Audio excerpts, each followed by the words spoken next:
शेतकरी मित्रांनो, हे पाठीमागे माझ्या बघू शकता, हे कशाचं झाड आहे तुम्हाला प्रश्न पडला असेल तर हे वेगळं दिसतंय, वांग्याच्या झाडासारखं बघू शकता, पान आहे त्याला, याचं बी बघू शकता मित्रांनो, याचं बी वेगळं आहे, त्याला फुलं पण कशा पद्धतीने आलेले आहेत बघू शकता. तर याची हाईट किती गेलेली आहे बघू शकता. तर हे काय आहे, तर हे आहे जंगली वांग. आणि या जंगली वांग्याचा उपयोग काय होतो, तर असं झाड जर तुम्हाला आसपास तुमच्या दिसलं तर त्याचं फेकून देऊ नका आणि ते झाड काढून सुद्धा टाकू नका. कारण ते झाड जर तुम्ही संगोपन केलं आणि त्याची अशा पद्धतीचे बी जर तुम्ही साठवलं आणि त्यापासून जर अशा पद्धतीची मित्रांनो रोपं तयार केली तर त्याच्यापासून तुम्ही चांगल्या पद्धतीचं उत्पन्न मिळवू शकता.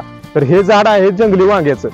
तर याचं बी मित्रांनो अशा पद्धतीनं हे बघू शकता, वाळल्यानंतर त्याच्या आतमध्ये आपल्या वांग्याचं जसं बी असतं तसंच बी त्याच्यामध्ये आतमध्ये असतं आणि त्या बियांपासून अशा पद्धतीची रोपं बनवली जातात.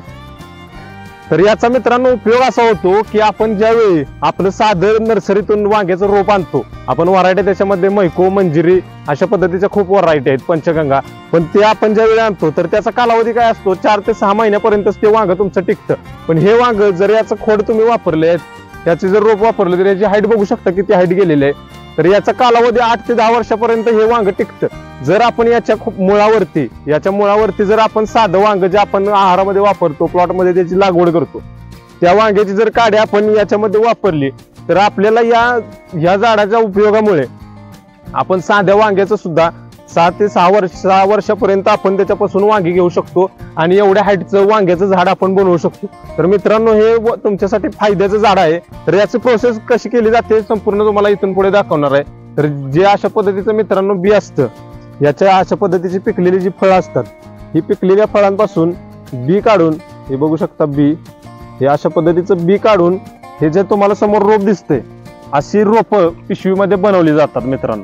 आणि अशी रोपं पिशवीमध्ये बनवल्यानंतर ही आपण काडी निवडलेली आहे. आपलं साधं वांग जे असतं, आपण आहारात जे वांग वापरतो त्या वांग्याची काडी आपण या ठिकाणी निवडलेली आहे. आणि अशा पद्धतीचं रोप मित्रांनो तयार केल्यानंतर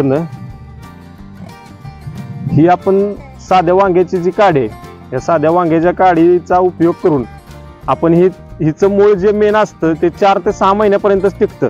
पण याचं जे मूळ असतं ते आपल्याला 5 ते 6 वर्षापर्यंत आपल्याला उत्पन्न देऊ शकतं. त्यामुळे आपण मित्रांनो या ठिकाणी असं कलम करणार आहे.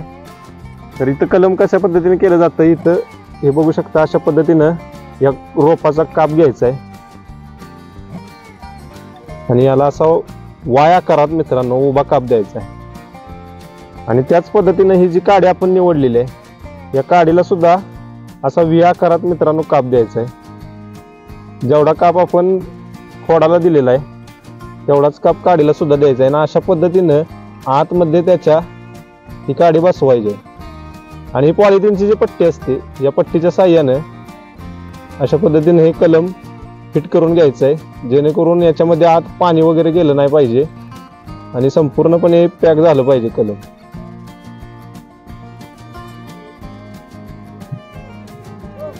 हे अशा पद्धतीनं बांधून काढलं जातं मित्रांनो. हे असं बांधल्यानंतर याच्यापासून तुम्ही 6 ते 7 वर्षापर्यंत वांग घेऊ शकता. जर आपण साध्या रोपाची लागवड केली तर 5 ते 6 महिन्यांपर्यंतच ते आपल्याला उत्पन्न देतं. पण ह्या झाडाच्या मुळाचा जर वापर केला आपण बियांपासून रोपं तयार करून, तर तुम्हाला त्याच्यापासून 6 ते 7 वर्षापर्यंत उत्पन्न मिळतं. तर मित्रांनो, आहे का नाही फायद्याचं झाड? तर माहिती कशी वाटली कमेंटद्वारे नक्की कळवा. आणि आपल्या चॅनलवर जर नवीन असाल तर चॅनलला लाईक, शेअर आणि सबस्क्राईब करायला विसरू नका.